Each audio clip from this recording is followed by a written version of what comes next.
안녕하십니까. 장편외과 엉덩이 대장 이성건입니다. 항문질환 백과사전으로 찾아뵙고 있는데요. 자, 오늘부터는 여러분들의 살아있는 질문들 즉문즉답으로 질문하시면 답드리겠습니다.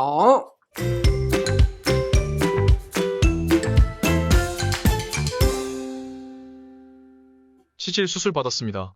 심해서 5곳을 제거했는데 변을 볼 때 너무 아픕니다. 음주는 안 하고 좌욕은 매일 하고 있는데요. 흡연도 하면 안 되나요?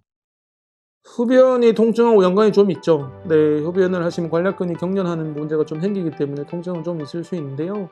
지금 5군데를 제거하셨잖아요. 그러면 그런 경우에는 대부분 관략근을 절제 안 하면 치열이 생겼을 가능성이 있거든요. 그러니까 항문이 조금 굳은 살이 생기면서 조금 좁아지는 느낌 때문에 변 볼 때 좀 찢어지면서 통증이 야기되는 경우가 있습니다. 그러니까 우리 치열이 발생해서 통증이 생긴 건지를 확인해 볼 필요는 있겠습니다. 치질 수술 후 언제까지 아픈가요? 수술하고 일주일 지났는데 아직도 통증이 심합니다. 병원에서 먹는 약은 안 먹는 게 좋고 연고도 바를 필요 없다고 합니다. 이게 맞는 진료인가요? 의사들마다 좀 의견이 다른 것 같아요. 사실 자욕의 횟수나 시간이나 이런 기간까지도 좀 다른 것 같고요. 치료수술, 항문농양 수술하고 소독 여부에 대해서도 의견이 좀 다를 수 있고요. 말씀하신 대로 약하고 연고도 의사들마다 좀 다른 것 같은데 그럴 수밖에 없는 이유가 체질 수술 상태에 따라 다르기 때문에 그렇습니다.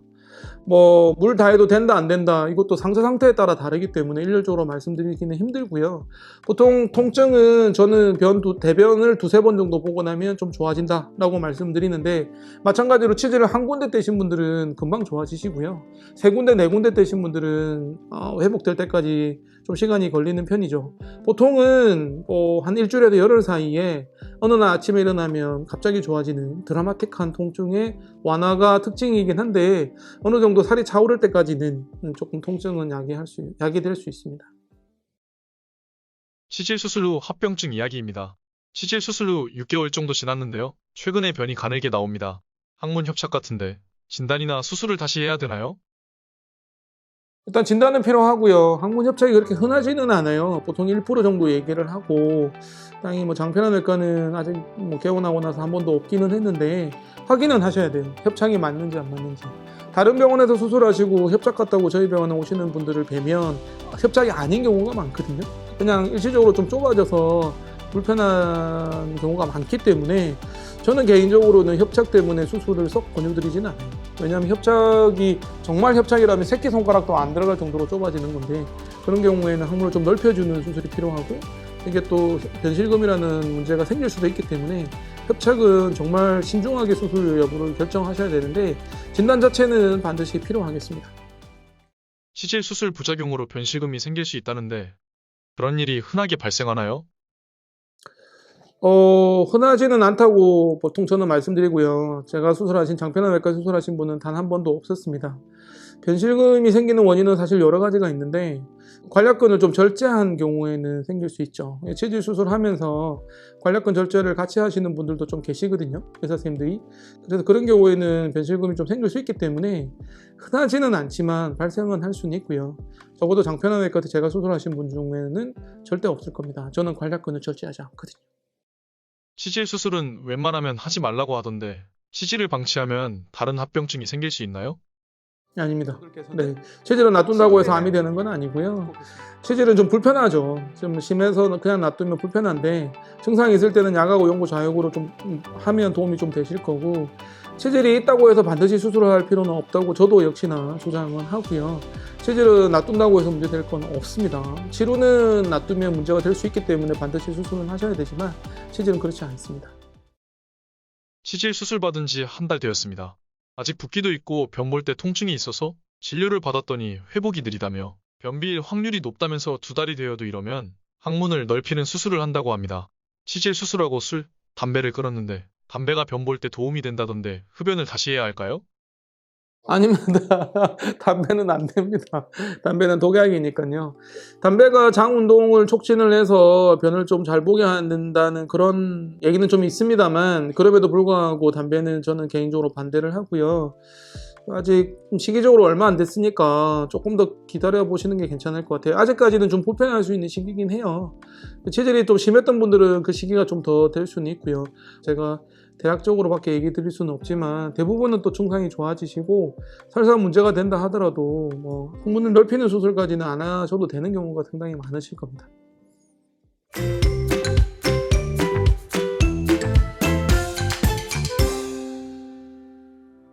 치질 예방에 좌욕이 큰 도움이 된다고 하던데 좌욕이 어떤 부분에서 도움이 되는지 알고 싶습니다. 도움 많이 되죠. 좌욕은 굉장히 도움 많이 돼요. 일단 재발 방지에 도움이 되고요. 뭐 일단 따뜻한 물에 엉덩이가 담기면 혈액순환이 좋아지면서 상처도 회복이 빠르고 그다음에 붓기도 많이 깔아앉고 그래서 결국에는 체질도 예방되는 면이 굉장히 많기 때문에 저는 강추하고요. 좌욕 엄청 추천드립니다. 방석이 도움이 된다고 들었습니다. 혹시 꼭 치질 방석만 사용해야 되나요? 아니에요. 항문에 좀 딱딱한 의자에 앉는 건 안 좋고 계속 항문에 하중이 걸리는 게 좀 안 좋기 때문에 방석을 하면 압력이 좀 분산되니까 그런 면에서 방석은 좀 도움이 되고요. 어떤 방석이든지 다 좋다고 생각을 하고 보통 체질 방석이라고 하는 돈업 방석은 항문에 힘이 더 안 들어가거든요. 항문에 이 압력이 더 안 걸리기 때문에 뭐 하실 수 있다면 체질 방석도 더 좋죠. 근데 이제 일반 우리 소비자분들께서 체질 방석 쓰면 체질 있다고 사람들이 놀릴까봐 잘 안 쓰시는데 요즘에 티 안 나는 방석도 있고요. 어쨌든 어떤 방석이든지 단에 도움이 된다고 생각합니다. 최근에 과로를 좀 했더니 항문이 조금 부어서 배변 시 너무 아픕니다. 2주가 넘어가는데 치질에 걸릴까 너무 두렵습니다. 혹시 증상을 완화시킬 방법이 있을까요? 아프시면 일단 오셔야 돼요. 아프시면 진찰이 필요합니다. 아프신데도 불구하고 그냥 방치하시면 안 되고요. 치질은 아픈 경우가 그렇게 흔하지는 않거든요. 치질 때문에 아프다 그러면 혈전이 생겼을 가능성이 있고 그렇다 그러면 당연히 약하고 연고 필요하면 수술까지도 생각을 하셔야 되고 만약에 체질이 아닌 원인도 통증을 야기할 수 있기 때문에 치열이나 뭐 치루나 농양 같은 질환이 있는지 반드시 확인을 하셔야지 그냥 집에서 이렇게 보존적으로 치료하면 안 되시겠습니다. 저는 아직 괜찮지만 지인이 치질에 걸려 고생하는 걸 보니 두렵더라고요. 치질을 예방할 수 있는 방법에는 무엇이 있을까요? 좌욕 추천드리고요. 방석 추천드리고요. 변 볼 때 너무 변이 딱딱하게 나오지 않게 물, 과일, 야채, 식이섬유 많이 드시고요. 그다음에 오랫동안 서 있거나 앉아 있거나 이런 자세 한 번씩 스트레칭으로 자세 좀 바꿔주시고 과음하지 마시고 뭐 힘들게 뭐 무리하게 그렇게 좀 힘들지 않게 건강 관리 챙기시는 게 예방법이라고 할 수 있겠습니다. 질문이 되게 많으시죠? 네. 일단 1차적으로 질문에 대한 답변을 좀 드렸고, 체질에 대한 질문이었어요. 네. 여러분들이 구체적으로 좀 궁금해 하시는 부분들 얼마든지 저희가 또 댓글 남겨주시면 얼마든지 또 기회를 내서 이렇게 답변 드릴 수 있도록 하겠습니다. 다음 시간에는 조금 더 체질에 대한 질문들 좀 더 하고요. 치루, 농양, 뭐 다른 여러 가지 항문 질환에 대해서 여러분들의 질문에 대해서 답변 드리도록 하겠습니다.